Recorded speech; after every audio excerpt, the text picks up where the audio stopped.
Estamos aqui no centro de Londres, na estação Paddington, é onde começa a Elizabeth Line no trecho central, que foi inaugurado dia 24 de maio. E vamos conhecer aqui uma nova linha de metrô, onde começou tudo, né? Todos os metrôs do mundo são inspirados aqui na iniciativa no Tube, o famoso Tube aqui, o Underground londrino. Vamos lá?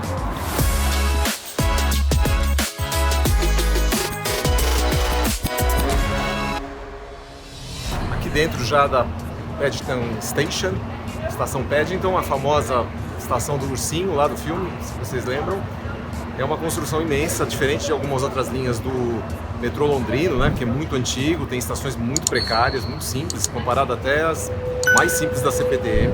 Aqui não, é um outro mundo, né? A gente vê que é uma estação bastante ampla, bastante moderna, embora tenha mantido até alguns detalhes, alguma característica arquitetônica com as antigas, que são os tijolinhos famosos aqui das construções na Inglaterra, né? Agora nós vamos descer, vamos para a plataforma para conhecer ali um pouquinho dessa primeira estação. A Elizabeth Line, assim, como toda obra brasileira, aqui também complicou a situação, né? Eles começaram o projeto, os estudos, né, ainda no comecinho ali dos anos 2000. Em 2007 foi aprovada a construção e em 2009 começou de fato, né? Ela foi aberta em partes porque ela não é uma linha de metrô comum, é uma linha muito maior. Ela tem, vamos dizer assim, 3 partes. 2 partes que aproveitam estruturas de trens regionais, que já estavam funcionando já há algum tempo, mas essa parte central que foi escavada com tatuzão, como as obras de metrô que a gente está habituado aí no Brasil. É essa parte que inaugurou agora, que abriu, mas ainda não está pronto o serviço completo. A ideia deles é que a extensão toda da Elizabeth Line, né, do Crossrail, como eles também chamam, só vai funcionar em 2023, porque hoje você tem 3 serviços diferentes, né?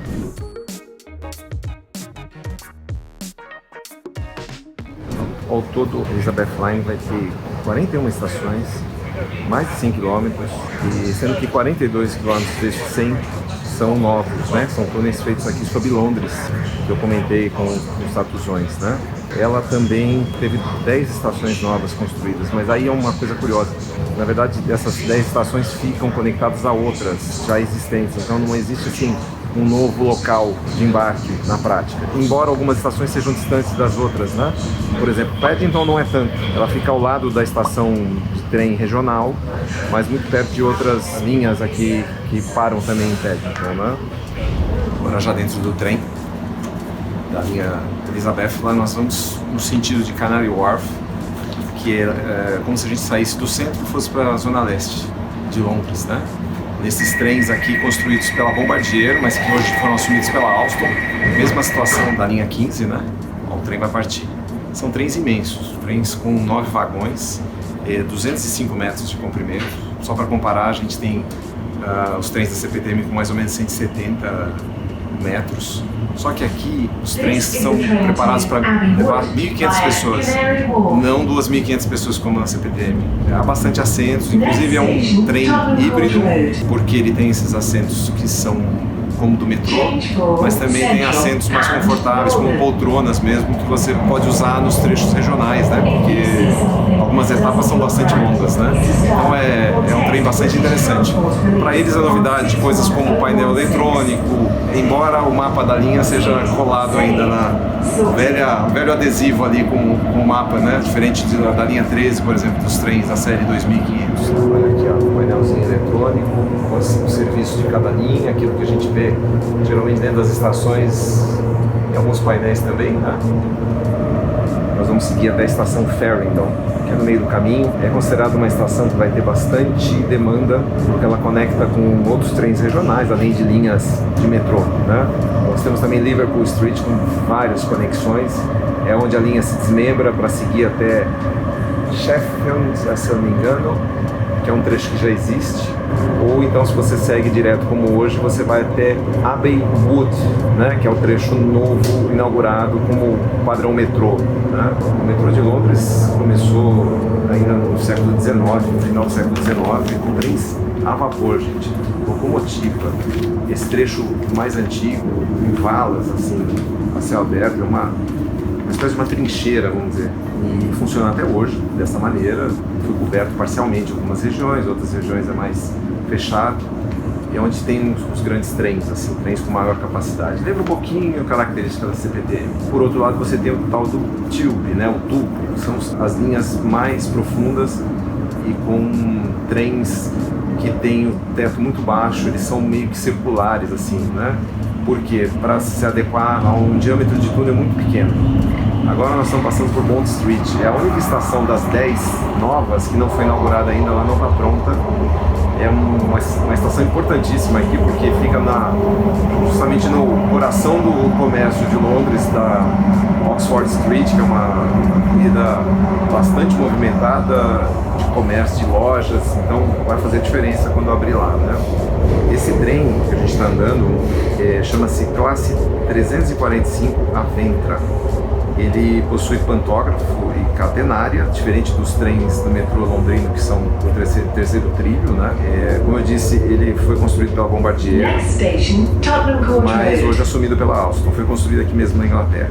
Eles estão operando desde 2015, porque esses trens foram aos poucos gradativamente substituindo alguns trens mais antigos em linhas regionais, também no serviço que vai para o aeroporto de Heathrow, o principal aeroporto internacional de Londres. Então já é um trem conhecido do público. Uma daqueles vagões onde você tem um assento mais confortável.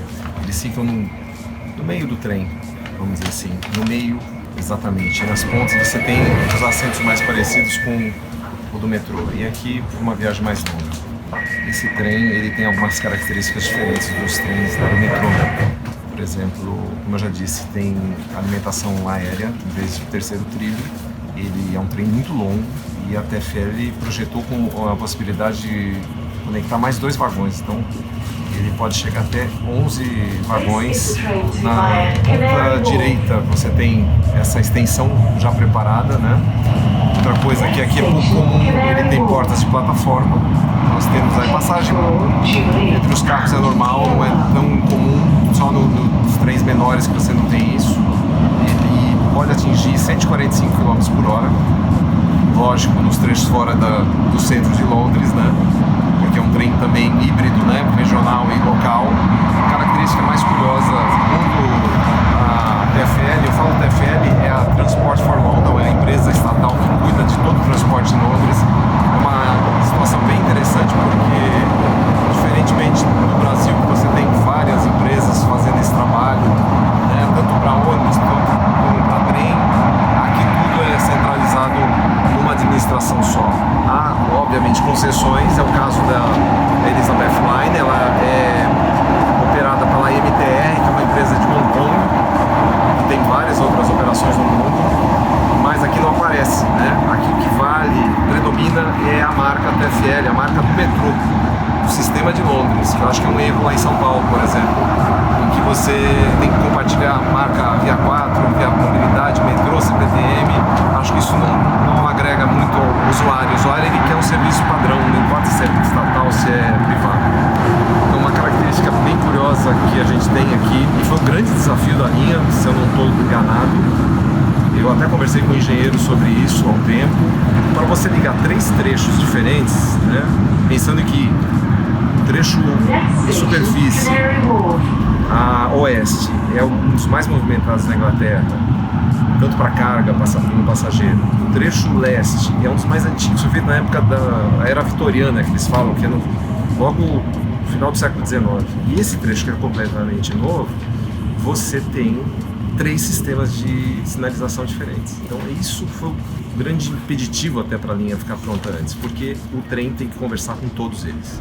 Aqui no centro, na área central, por exemplo, funciona o CBTC, conhecido da gente da linha 4, da linha 5, da linha 15. Já nas pontas a gente tem outras tecnologias.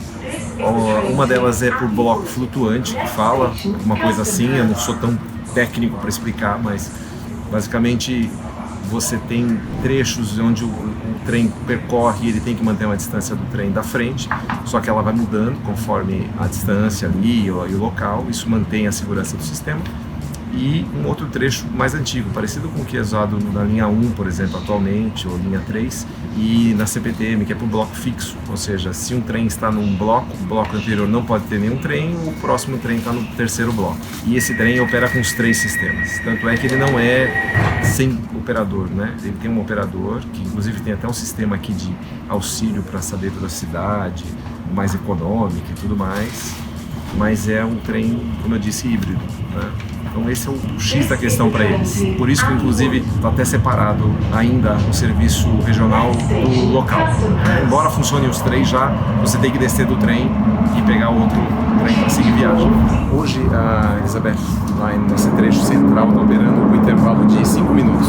Bastante alto, mas para uma operação inicial está bastante suportável. O projeto da linha nessa área central é para um intervalo mínimo de 2 minutos. Isso só deve acontecer muito mais para frente, né? Embora eles esperem 200 milhões de passageiros por ano utilizando essa linha, eu senti hoje bastante movimento já. Ainda deve demorar, porque como em outros sistemas no mundo, também o Tube está com pouca demanda, menos do que antes da pandemia, né? Já bastante linha lotada, principalmente as linhas centrais com bastante estações como a Jubilee, a Bakerloo, a Piccadilly, mas ainda não é o nível que existia ali até 2019, comecinho de 2020. Esse mapa aqui é mais ampliado, com trens regionais, então aqui ela está com a cor, a Elizabeth está com a cor dela, né? Que é o lilás, né? Seguindo. Nós estamos em Canary Wharf. E a linha termina aqui em Abril. Canary Wharf seria isso aqui, ó.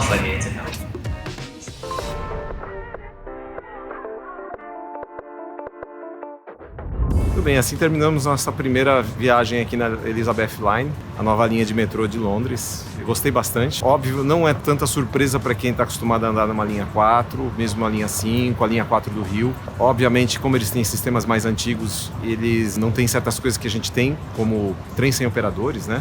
Isso acho que é uma coisa que ainda aqui é inédita, mas eu acho que a impressão é boa. Os trens circulam com muita suavidade perto de outras linhas mais antigas.